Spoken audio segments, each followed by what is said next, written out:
Well, my mom's an ex-nun. My father's an ex-Franciscan brother. I Sure. grew up in an abnormally Catholic household, and more and more I Or think abnormally not, because I think Yeah. ultimately, wow. I mean, Well, yeah.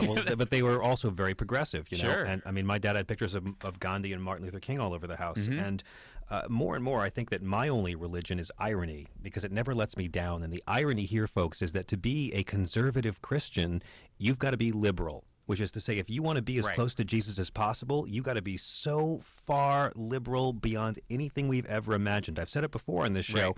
but this fellow Jesus we claim to admire was a peaceful, radical, nonviolent revolutionary, hung around with lepers, hookers, and criminals, never spoke English, was not an American citizen, was anti-capitalist, anti-public prayer, Matthew 6:5, anti-death penalty 100%, never once anti-gay, he didn't mention abortion, and he was a long-haired, brown-skinned, homeless, socialist, Middle Eastern Jew. right. That's the guy we're talking who about. wandered around with 12 guys and a prostitute. And the prostitute story was added later, by the way. Exactly. Actually, he walked around with 15 people, Yes. but 3 of them were women, and the men who wrote the Bible said they weren't apostles, they were groupies. Exactly. Yeah. They sold T-shirts at all the big gigs, you know? Yeah, pot kettle calling line too. And now astronomers think that Jesus was born in June? That makes him a Gemini? Oh, right. my God. Which that totally makes a lot of makes sense. I mean, the Of duality course. aspect of what he was talking about. And a lot of, there's also the same belief that a lot of his good theories came from Mary herself, that she was a big part of it. The women of that time were very respected and had a big say in what was going on. And Look, the early church was full of women priests, and if you read the Acts of the Apostles, my friends, you will not find a more socialist treatise anywhere in literature. yeah, except for the parts that were added later, which that's the other thing we have to. That's always a concern. That's and I guess this is something I'm sure that that as well, is that when people. I'm cool with having an argument based on the merits of anybody's religion, quite frankly. But when you start citing your own book as the evidence, mainly, that doesn't help me at all. It's like the same when people go, there's a hell and there's a devil, and this is true because it's absolutely true. And I go, okay, why would you say that? And they go, because my Bible says it 17 different times. Like, well, then arguably I can use the same thing to argue Scientology from if I get a copy of Dianetics.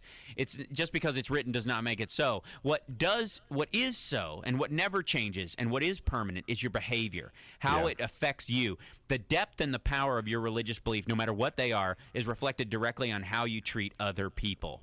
Yeah, it's not the club you belong to, folks. You can follow Jesus' teachings, or you can follow Fox News, but I generally don't recommend trying to follow both. Yeah, the bicameral split there is the patient will not survive. Do we need to take a break, Tony? We're going to move into our final segment before we go away for the holidays.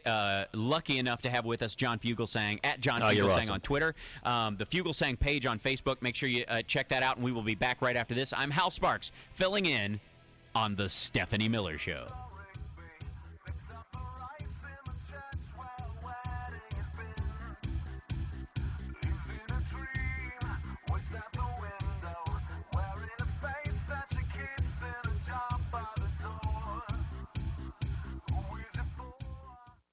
Yeah, the right wing view of religion in a lot of ways, is based on an extension of the parent, not on any kind of spiritual connection. It's usually a direct extension of whatever kind of parent you had. If you had an absentee parent, you believe in an absentee God. If you had a hardline strict parent, you believe in a hardline strict God, and it supplants your fear of being out in the world by yourself.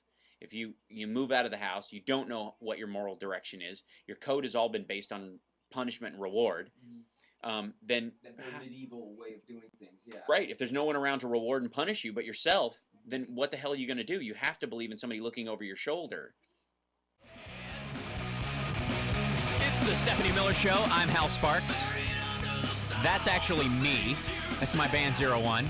That was a direct request from John Fugelsang, who's like, yeah, I'm all about the Dokken and the Ozzy, but let me fire up some 01.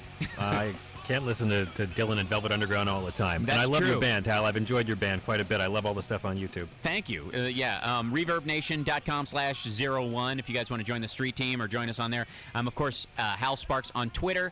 You can. We've been streaming live every Wednesday when I do Hump Days with Hal. I will be doing the same. I'll bring in my rig and we will We will stream that out for everybody because the chats have been fantastic. Everybody on Twitter has been great in this conversation. And as we dovetail into the last little bit, we have some callers, but I really wanted to talk to you, and I know you have a lot to say about the Nigerian bomber, who I personally think that if we'd have helped him get his $14 million out of the bank, perhaps he wouldn't be so angry. I got to say, next time that Nigerian prince writes me, I'm not going to throw it in the deletion box. See, I think that I blame my spam filter. That's what I said on Twitter. I think it's my fault. If I had just paid more attention, I got to take.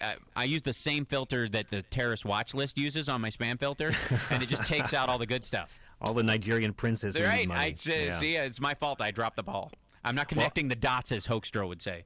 I got to say, I mean, first off, if that Nigerian terrorist, who no one on the news can pronounce his name, if the guy had had a decent astrologer, he would have known you don't make a homemade bomb while Mercury's in retrograde, okay? True. And technology is not going to work the way you want it to. Right. The one thing I haven't heard the liberal media talking about is this the best Al-Qaeda's got? Right. I made that.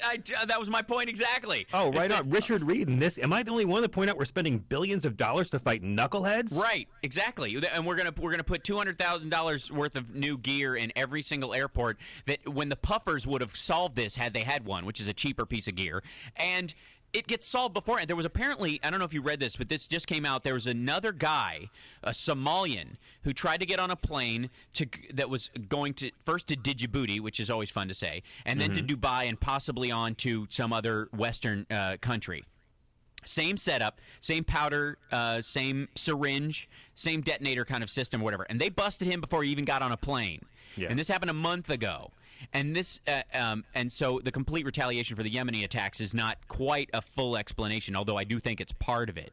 But yeah, and this is all about how we can go to war in Yemen. I mean, this is also, I don't know what this has to do with us bombing Yemen, but we'll find out. I think it has to do with boxing in Saudi Arabia on some level, maybe.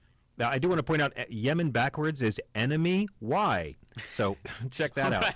Right. But, yeah, this is going to be used somehow to expand the war. But the main thing is the fact that the Democrats have not really been fighting back against the Republicans, saying this proves Obama's soft on terror, blah, blah, blah. So let's just point out a few facts for our Republican loved ones. Yeah. First off, Bush got a presidential daily briefing saying bin Laden determined to strike in U.S. and then went on a 6-week vacation. Right.